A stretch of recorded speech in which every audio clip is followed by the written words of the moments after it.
Overkill, one of Thrash's most prolific and consistent bands. Of course they've had missteps along the way, but who hasn't?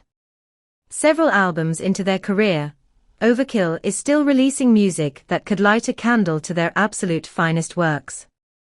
The Wings of War is an candid gut punch of a thrash album, with an extra shot of adrenaline courtesy of ex-Shadow's full kinsman Jason Bittner, who is a powder keg to Bobby Blitz and Dee Dee Verney's Everlasting Flame.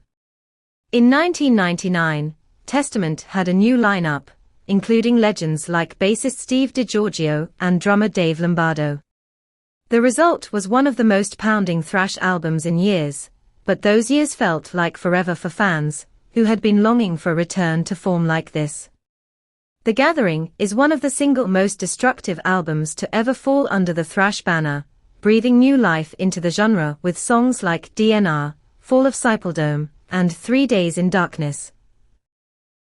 1986 was a strong year for thrash metal, with Slayer releasing Rain in Blood and Megadeth releasing Peace Sells. Metallica's Master of Puppets has a strong sense of ambulation and pace. They put their best chops on show on the title track, as guitar hooks fed off of Hetfield's gripping vocals, injecting a bit of a swing to their typical freight train rhythms. When thrash was in its early stages, the Bay Area regional scene was a ruthless scene where bands were doing whatever to better themselves. Exodus garnered the most attention from their peers thanks to Gary Holt's fearless approach to riffing and complex interplay between his fretting and picking hands, his throat-punching tone, and the frenzied shrieks of the now-late Paul Baloff. The riff fest that is bonded by blood, that sets the tone with venomous offerings like Piranha, the vein-splitting title track, and the fan-favorite Strike of the Beast. In the new millennium, the neo-thrash rose as a new generation of metalheads began to fall in love with thrash, and Municipal Waste immediately stood out as the best in this subgenre. Hazardous Mutation sounds like an upgrade on their raw crossover debut in every way, shooting a healthy dose of fun in thrash's well-rested legs, helping to further reignite the genre. Sing-song riffs, relatable themes cut with sarcastic humor. If you're looking to spice up your boring party, then look no further than Municipal Waste's 2007 release, The Art of Partying. Steering away from some of their more punk-infused, crossover tendencies, and redirecting their focus on a more strictly metallic level, the Waste's strong-armed riffing was countered by Tony Forester's Tales of Nighttime Debauchery, The Art of Partying, Beer Pressure and Schoolyard Fun, Lunch Hall Food Brawl.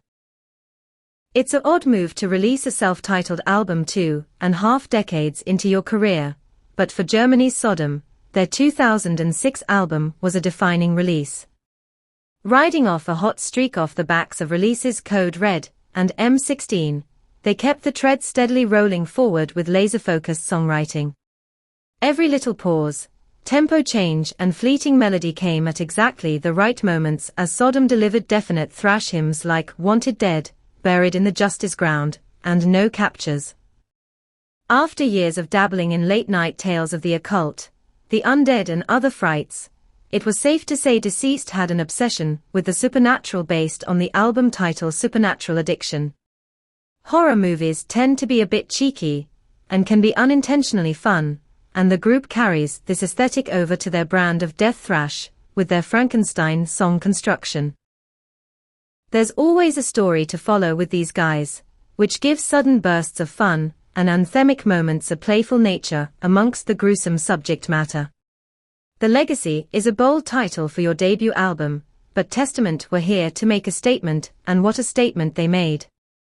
Initially hailed as the possible heirs to Metallica's thrash throne, Testament offered something new as a young Alex Skolnick displayed technique far beyond his years. Flashy melodies clashed with chunky riffing, while Chuck Billy offered some more diversity among thrash vocalists, able to contrast his gritty delivery with crisp cleans. Do you love your thrash metal unpolished and unhinged? So do Death Hammer.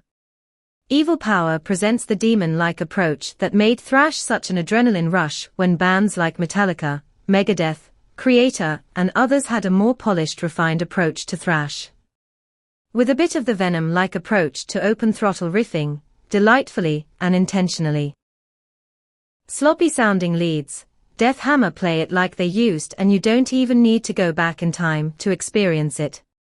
Metallica took the galloping influence of the roaring NWO/BHM scene, added a little hiccup to their rhythm with this release.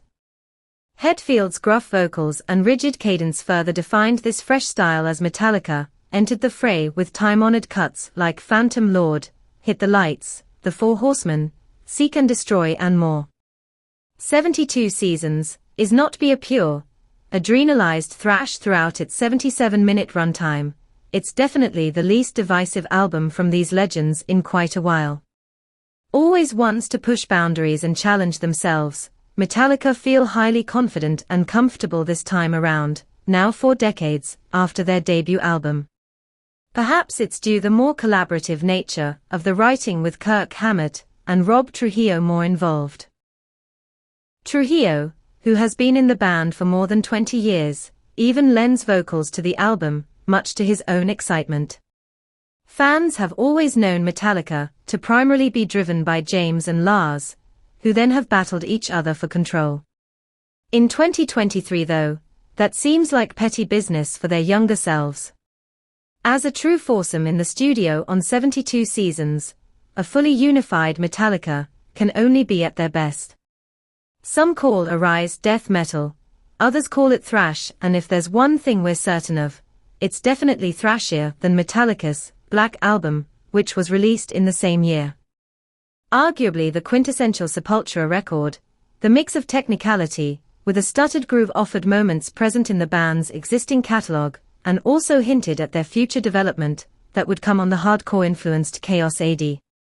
As thrash metal emerged around the world, Bay Area, East Coast, Germany, Brazil was cooking up a different kind of beast altogether. Sepultura were instrumental in establishing the early death metal sound on Schizophrenia, and blurred the lines between thrash and death on their defining release Beneath the Remains. Taking on socio-political themes to portray their strife, the 4-piece sliding, galloping rhythms and Max Cavaliera's rough grunt were duly influential as cuts like Mass Hypnosis, Inner Self, and Primitive Future declared there was a new thrash force to be reckoned with. There's no arguing that Power Trip were the band in 2017.